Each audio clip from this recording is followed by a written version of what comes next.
किन लोगों को गिरफ्तार किया है, क्या है लगा बनने लगा? 24 तारीख को जो बासा में हत्याकांड हुआ था, उसमें जो 3 मुख्य आरोपी फरार हुए उसके बाद उसमें से 2 को हमने गिरफ्तार कर लिया है। इनसे पूछताछ जारी है।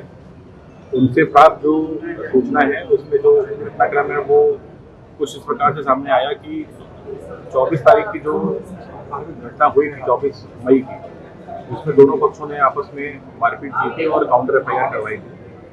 उसके बाद दोनों पक्षों के बीच में तनाव बरकरार था। लगातार ही दोनों पक्ष एक दूसरे से गाली गलौज कर रहे थे और आए दिन लोगों के पीछे झगड़े होते रहे। उसके बाद 24 जून को जो आरोपी पक्ष है उसने रात में शराब पी कर ये मंत्रणा की आपस में और योजना बनाई कि जो दूसरा पक्ष है उसको शांत करने का टाइम आ गया है और ये लोग और ये झगड़ा और ये लड़ाई झगड़ा और नहीं कर सकते।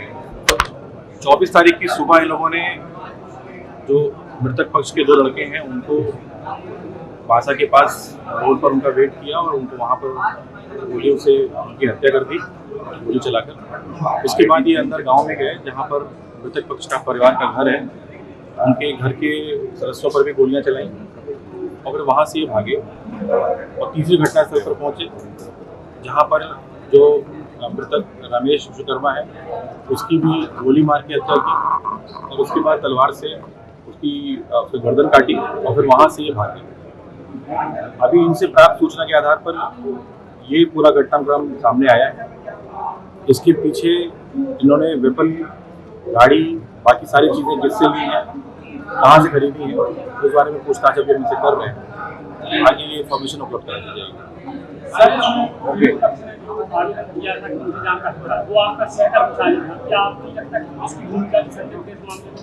नहीं, पीड़ित पक्ष ने जिस संबंध में आवेदन दिया था 24 तारीख की घटना के बाद 3 दिन के अंदर ही उन्होंने ये आवेदन दिया था और उस 3 दिन में दोनों पक्षों की तरफ से एफआईआर की गई थी।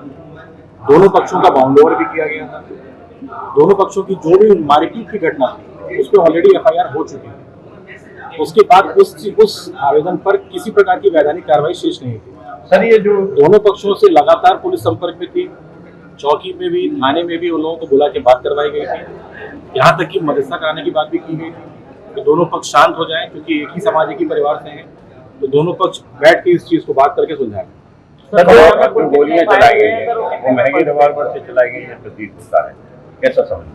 अभी इस विषय में चूंकि वेपन के बारे में हमारे पास अभी जानकारी नहीं है तो ये कहना मुश्किल होगा। हालांकि जिस संख्या में वेपन से गोलियां दागी गई हैं जरूरी ये अच्छी क्वालिटी का होना चाहिए क्योंकि इस संख्या में जो देसी वेपन होता है उससे इतने फायर नहीं होते। घटना में कितने फायर हुए हैं, कितने वेपन थे? जो हमें खाली कार्ट्रिज मिले हैं वो पहली घटनास्थल पर 24 मिले हैं। दूसरी घटनास्थल पर 4 जो है वो हमें कार्ट्रिज खाली मिले हैं, 2 लाइव राउंड मिले हैं। उसके अलावा जो तीसरा घटनास्थल है वहाँ पर 2 जो मृतक हैं उसको गोलियां लगी। इस प्रकार से लगभग 30 से 32 राउंड जो है वो हमारे पास सूचना में प्राप्त हुए। कितनी एफआईआर कितनी हुआ? इस पूरे मामले में 2 एफआईआर हुई है। हमने जो बासा के पास लड़कों की हत्या हुई है उस एफआईआर को अलग किया है क्योंकि वो दूसरे घटनास्थल से दूर है और बाकी जो उनके घर पे फायरिंग हुई है और रमेश विश्वकर्मा की हत्या हुई है उसकी एफआईआर अलग की। इस पे लड़की जो मृतक पक्ष के परिवार के लोग हैं उसमें लड़की ने आरोप लगाया था कि गोली उनके ऊपर भी चलाई गई है और वो घर के अंदर भाग गए, इसलिए उसमें एक 360 की एफआईआर भी शामिल थी। अभी हमारे पास इस प्रकार कोई साक्ष्य नहीं है कि हम उसमें किसी और व्यक्ति का नाम जोड़ सकें। आरोपियों से पूछताछ के बाद जो भी सामने आएंगे उनको शामिल करेंगे।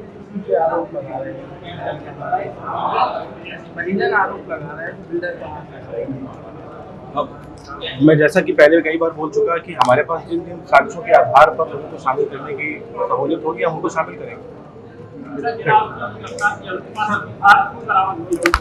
अभी तो उनसे आर्म्स के बारे में बातचीत शुरू हुई है, पूछताछ शुरू हुई है, अभी बरामदगी नहीं हुई है।